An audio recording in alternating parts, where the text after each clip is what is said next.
Modern history का वो segment जहां से यूपीएससी अक्सर क्वेश्चन पूछ लेता है और इसे मिस करना खतरे से खाली नहीं है। तो आज इस वीडियो में हम हमारे सोशल रिलीजियस रिफॉर्म मूवमेंट्स का पार्ट 2 डिस्कस करने वाले हैं। So welcome to this prelims master series. चलिए स्टार्ट करते हैं आज के पहले रिफॉर्म मूवमेंट के साथ, जिसका नाम है यंग बंगाल मूवमेंट, जो लेट 1820 से अर्ली 1830s के बीच में हुआ था। ये एक रेडिकल इंटेलेक्चुअल मूवमेंट था that emerged among the youth in Bengal. जो यूथ था बंगाल का, उसके अंदर ये उभरा था। तो ये सबसे ज्यादा जो है किसके बीच में ज्यादा पॉपुलराइज हुआ था? Between the young people, between the youth of Bengal, and it was led by Henry Vivian Derozio. जो हेनरी विवियन डेरोजियो थे, इनके नेतृत्व में ये मूवमेंट हुआ था। ये एक एंग्लो इंडियन थे और टीचर थे ये एट हिंदू कॉलेज फ्रॉम 1826 से 1831 के बीच में। तो इसका फोकस जो था इस मूवमेंट का, वो था एजुकेशन और एनलाइटनमेंट के ऊपर। Inspired by the western liberal ideas, जो वेस्टर्न लिबरल आइडियाज थे उनसे इंस्पायर्ड हो करके द यंग बंगाल ग्रुप, जो यंग बंगाल ग्रुप था, उसने प्रमोट किया मॉडर्न एजुकेशन को, विमेन्स राइट को, फ्रीडम ऑफ एक्सप्रेशन को, advocating for social and intellectual progress. Social and intellectual progress को भी इन्होंने जो है वो अपना जो प्रमोट किया था यंग बंगाल ग्रुप ने। जो डेरोजियंस थे, the Derozians continued Ram Mohan Roy's tradition. जो राम मोहन रॉय के जो ट्रेडिशंस थे पब्लिक एजुकेशन की ओर, और जैसे कि सोशल, इकोनॉमिक और पॉलिटिकल इश्यूज जो थे, वो ट्रेडिशंस को इन्होंने आगे कंटिन्यू किया। एग्जाम्पल से अगर बात करें तो advocacy for Indian representation and higher services, और इन्होंने सपोर्ट किया जो किसान थे, रैयत जो थे, उनकी प्रोटेक्शन के लिए, कि उनको प्रोटेक्शन मिलना चाहिए। उनके जो किसानों ने के जो संरक्षण के लिए इन्होंने समर्थन दिया था, और साथ में फेयर ट्रीटमेंट होना चाहिए ऑफ इंडियन लेबर। अब्रॉड में जो लेबर काम कर रही थी, अब्रॉड में जो भारतीय लेबर थी, उनके साथ भी उचित व्यवहार होना चाहिए। And limited mass appeal means despite it's progressive ideals, जो मूवमेंट था वो एक जो है सिमट कर रह गया between a small group of educated youth. जो एजुकेटेड यूथ था वहां तक यही ये जो मूवमेंट था वो सिमट कर रह चुका था। Being the name suggesting itself young Bengal group, मतलब कि ये यूथ के बीच में ही सिमट कर रह गया। ये इतना ज्यादा जो है मास लेवल के ऊपर स्प्रेड नहीं कर पाया, and it failed to gain the wide spread support due to its radical nature. इसके रेडिकल नेचर होने की वजह से ये बहुत ज्यादा जो है वो सपोर्ट गेन नहीं कर पाया, and disconnect from the broader Indian society. और ये ब्रॉडर हमारी जो इंडियन सोसाइटी थी वहां से ये डिस्कनेक्ट हो गया। And this is all about the young Bengal movement. जो बात करने वाले हैं दैट इज आर्य समाज के बारे में। तो आर्य समाज बहुत ही इम्पोर्टेंट है। ये जो है हमारा इतना ज्यादा इम्पोर्टेंट सेगमेंट है कि ये पर्सनैलिटी से रिलेटेड यहाँ से क्वेश्चन वो जरूर पूछेगा, क्योंकि आर्य समाज के जो फाउंडर हैं वो हैं दयानंद सरस्वती जी। आई एम सॉरी, जो आर्य समाज के फाउंडर हैं वो हैं दयानंद सरस्वती जी। इन्होंने इसकी स्थापना की थी। इसकी स्थापना हुई थी 1875 के बीच जो है टाइम पर। 1875 में इसकी स्थापना की गई बाय दयानंद सरस्वती जी ने। ये इसकी स्थापना कहाँ की गई थी? बॉम्बे में, in response to western influences.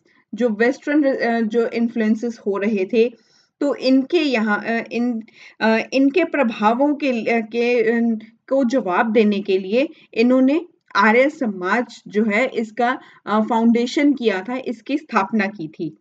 तो in response to western influences, फिर बाद में इन्होंने अपना जो हेडक्वार्टर था वो चेंज कर दिया, उसे शिफ्ट कर दिया गया था टू लाहौर। पहले स्थापित कहाँ हुआ था? बॉम्बे में, बाद में शिफ्ट कहाँ कर दिया? लाहौर में। इनका विजन क्या था? इनका विजन जो है वो आउटलाइन किया गया है। इनकी ही एक बुक जो है, इनकी ही एक काम है, एक इनकी ही एक अगर हम कहें एक पत्रिका है या हम एक मैगज़ीन भी कह सकते हैं, सत्यार्थ प्रकाश में, दैट वाज़ इन 1875। इस इन्होंने ये लिखा था, इसके अंदर एक ग्रंथ हम कह सकते हैं इस तरह का, अगर हिंदी में अगर इसे आम बोलचाल की भाषा में बताऊं तो सत्यार्थ प्रकाश एक ग्रंथ था which was written by Dayanand Saraswati ji, which aimed for a classless and a casteless society। जिसका एम क्या था? जिसका एम था कि क्लासलेस और कास्टलेस सोसाइटी होनी चाहिए। क्लासलेस और कास्टलेस सोसाइटी, कि ना कि कोई डिस्क्रिमिनेशन हो, ना इकोनॉमिकली किसी के अंदर डिस्क्रिमिनेशन हो कि हम रिच पीपल हैं, हम पुअर पीपल से बात नहीं करते, ये भी नहीं होना चाहिए। क्लास नहीं होनी चाहिए और कास्ट भी नहीं होनी चाहिए कि ये शूद्र हैं, हम इनसे बात नहीं करेंगे, हम इस कैटेगरी से हैं, हम उस कैटेगरी से हैं। There should be nothing like that. और ये इनकी जो है इनका एम जो था, वो इनका एम था कि क्लासलेस और कास्टलेस सोसाइटी हो। हर जो इंडिया है वो इंडिया एक यूनाइटेड फॉर्म में रहे। यहाँ पर इनका जो एम था वो था यूनाइटेड इंडिया का, कि इंडिया एकजुट होकर रहना चाहिए, यूनाइटेड फॉर्म में रहना चाहिए।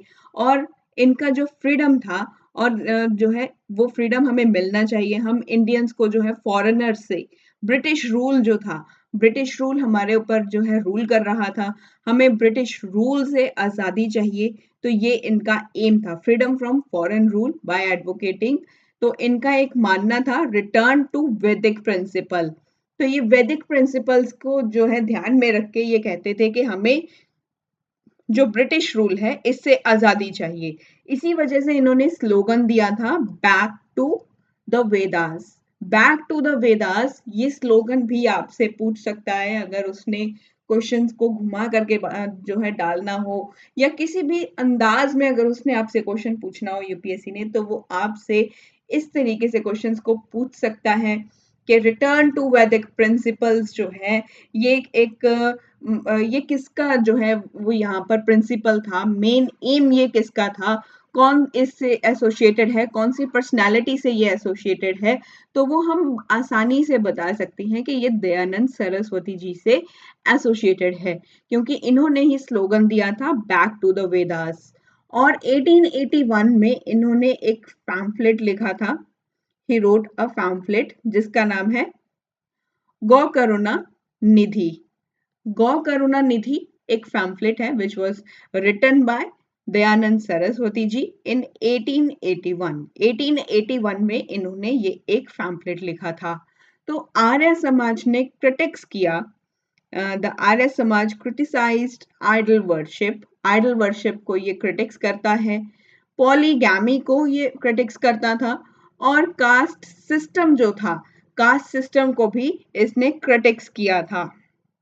तो इसकी आलोचना की थी आर्य समाज ने, आइडल वर्शिपिंग की, पॉलीगैमी की, कास्ट सिस्टम की, और इसने एक्सेप्ट किया था division of society on merit.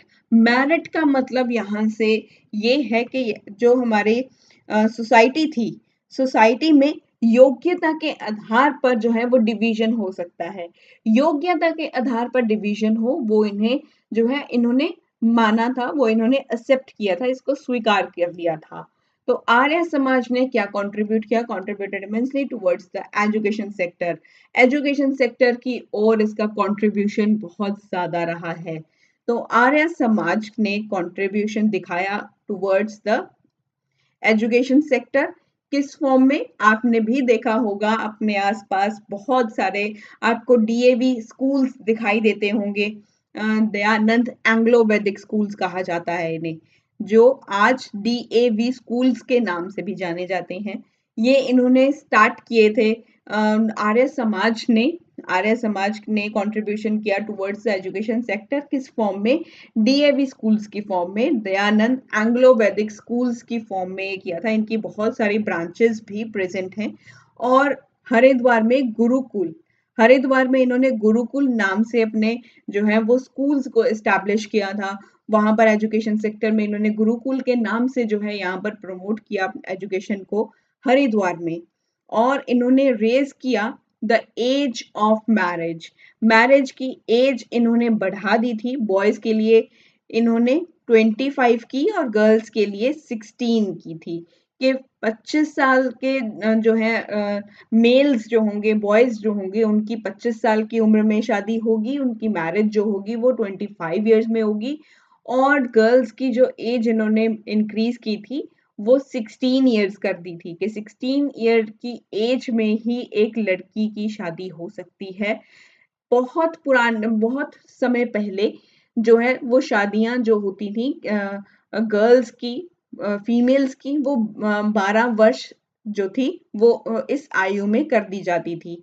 तो ये भी एक डिबेटेड बात है कि 12 वर्ष का एक बच्चा, I will say that is a bachcha only, that is a kid, 12 years kid होता है, उसकी आप शादी कर रहे हो। तो वो एक यहाँ पर एक डिबेटेड पार्ट जो है, एक बहस इसके ऊपर भी चल रही थी कि 12 इयर्स की एज होती ही क्या है। तो एज को इन्होंने इंक्रीज कर दिया था, बॉयज के लिए 25, गर्ल्स के लिए 16 इयर्स रिस्पेक्टिवली। और आगे बात करेंगे, इट वाज प्रीडोमिनेंटली, ये एक रिवाइवलिस्ट मूवमेंट था। आर्य समाज ये एक रिवाइवलिस्ट मूवमेंट था, लेकिन इनको भी but had some reformist elements, इन्होंने भी एक कुछ रिफॉर्मिस्ट एलिमेंट्स हुआ करते थे, जैसे कि like it's educational efforts. Reformist elements भी इसके अंदर इंक्लूडेड थे इनके पास भी। जैसे इन्होंने एजुकेशनल सेक्टर में अपने एफर्ट्स लगाए हैं कि एजुकेशन को इन्होंने प्रमोट किया है, वो सब भी यहाँ पर हमें दिखाई दे रहा है the work of Arya Samaj का, कि यहाँ पर प्रमोशन होना चाहिए एजुकेशन सेक्टर का। एजुकेशन जो है वो सबको मिलनी चाहिए। तो वो यहाँ पर एक रिफॉर्मिस्ट एलिमेंट के फॉर्म में हमें दिखाई दे रहा है। And this is all about which we have studied and which we have revised about the Arya Samaj 1875। तो आगे चलेंगे थियोसॉफिकल मूवमेंट के ऊपर। थियोसॉफिकल मूवमेंट 1875 में ये मूवमेंट हुआ था। इसे इस्टैब्लिश किया गया था इन 1875 न्यूयॉर्क में, न्यूयॉर्क सिटी। कहाँ, किसने किया था? Bye madam HP. ब्लवत्स्की ने एंड कर्नल एम.एस. ओलकुट ने। इन दोनों ने न्यूयॉर्क सिटी में थियोसॉफिकल मूवमेंट की स्थापना की 1875 में। ये एक मूवमेंट था जो इंस्पायर्ड था बाय इंडियन थॉट। जो इंडियन थॉट्स थे उनसे ये मूवमेंट इंस्पायर्ड था, और इंडियन कल्चर से ये मूवमेंट बहुत ज्यादा इंस्पायर्ड था। Inspired by Indian thought and culture. In 1882 में क्या होता है, जो ये सोसाइटी है ये रीलोकेट करती है अपने हेडक्वार्टर्स को टू अद्यार। जो अद्यार है यहाँ पर अपने हेडक्वार्टर को जो है वो रीलोकेट करती है। ये अद्यार कहाँ पर है? नियर मद्रास। मद्रास के पास में एक जगह है अद्यार, यहाँ पर ये सोसाइटी अपने हेडक्वार्टर को जो है रीलोकेट करती है। It embraced Hindu concepts. जो हिंदू कॉन्सेप्ट्स थे उन्होंने इनको एम्ब्रेस किया, इनको जो है यहाँ पर अपनाया था। आई विल से एम्ब्रेस का मतलब होता है गले लगाना। वैसे इंग्लिश में अगर इसका मतलब देखें, एम्ब्रेस मीन्स टू गले लगाना किसी भी चीज को, लेकिन यहाँ पर इसका कॉन्सेप्ट का मतलब है कि इन्होंने हिंदू कॉन्सेप्ट्स को अपनाया था, जैसे कि री इनकारनेशन को और कर्मा को, मतलब पुनर्जन्म, और जो कर्म थे, कर्म को ये मानते थे। इन्होंने ये इनकारनेशन और कर्मा जैसी चीजों को अपनाया था, जो हिंदू कॉन्सेप्ट्स में हमारे इंक्लूडेड है ये चीजें। And drawing inspiration from Upanishads. ये उपनिषद से इंस्पिरेशंस लेते थे। उपनिषद को जो है यहाँ से इंस्पायर्ड थे बाय फ्रॉम द उपनिषद्स।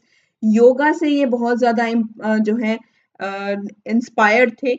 ये मानते थे योगा से ही होगा, तो योगा से होगा, इसीलिए ये योगा से इंस्पायर्ड थे।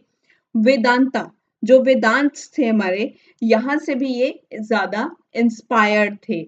इन्होंने अपोज किया था चाइल्ड मैरिज को, चाइल्ड मैरिज का इन्होंने खंडन किया, advocated the abolition of caste discrimination. इन्होंने कास्ट डिस्क्रिमिनेशन को भी जो है इसका भी खंडन किया था, and upliftment of and improvement in the condition of widows. तो इन्होंने कहा कि इम्प्रूवमेंट जो विडोज थी, जो विडोज हुआ करती थी, इनके जो कंडीशंस थी उनमें सुधार होना चाहिए और इनका उत्थान होना चाहिए। इनका उत्थान और इनकी स्थिति में सुधार होना चाहिए, विडोज की स्थिति में सुधार हो और इनका उत्थान हो। तो इसकी तरफ इन्होंने जो है वो ज्यादा जोर दिया था, और साथ में इन्होंने खंडन किया चाइल्ड मैरिज का और एबॉलिशन ऑफ कास्ट डिस्क्रिमिनेशन के, कास्ट डिस्क्रिमिनेशन भी नहीं होना चाहिए। And this is all about the theosophical movement जो अभी हमने देखा। अगर आज की वीडियो आपको अच्छी लगी हो तो इसे शेयर जरूर करना। Do subscribe the channel. Thank you so much for the love and support which you show towards my channel. और अगर आपको अपने किसी भी प्रीलिम्स के कॉन्सेप्ट में आपको अभी भी दिक्कत आ रही है तो आप मुझे डायरेक्टली कमेंट सेक्शन में बताएं। I will try to solve each and every problem of yours. और अगर आपको प्रीलिम्स के लिए आपको कुछ हेल्प की ज़रूरत है तब भी आप मुझे बता सकते हो, ताकि आपकी जो प्रिपरेशन की जर्नी है वो अच्छे से चले। I will try to solve each and every problem of yours, क्योंकि प्रीलिम्स का टाइम भी अभी आ चुका है, वो भी आने ही वाला है। प्रीलिम्स भी अभी कुछ समय ही बाकी है। अगर आपको तब अभी भी कोई प्रॉब्लम है, अभी भी कोई डाउट है, किसी डायलेमा में हो, कोई डेल्यूजन है कि किसी बात का कंफ्यूजन हो रहा है, तब भी आप मुझसे डिस्कस कर सकते हो। I will try to solve each and every problem of yours. Thank you so much once again. Keep learning and keep motivated.